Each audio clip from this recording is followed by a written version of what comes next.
that really mean to you now about helping this next generation and to carry that torch forward? What's your take on that?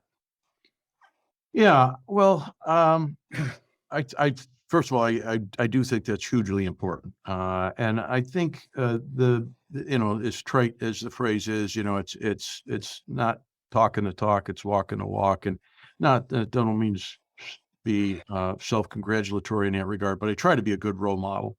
I try to be a good role model at work with my colleagues, with the younger people. I think it's very important. One of the sayings that my kids have heard me say many times is, there's a right way and a wrong way to do everything, and try to always do the right thing, and then try to always do it the right way, and that's what I try to do when how I go about my day, and I hope that that is viewed favorably and perhaps in a more motivational fashion for younger people.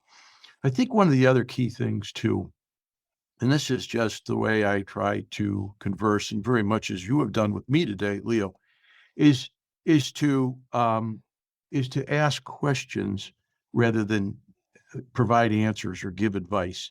So one of the things I do with my children and what I do with people here is, when issues come up, and I do the same thing with clients when they're talking about an issue that is important to them, is rather than say, well, this is what you need to do, which, I mean, what do I know based on, 30 seconds of information? They Yeah. ask questions and get them to come up with the answers because they want, if you ask the right questions, you allow people to talk long enough, they generally can figure things out. But that is a much more effective way for, for resolving a particular issue than to say, "Oh, well, here's the response."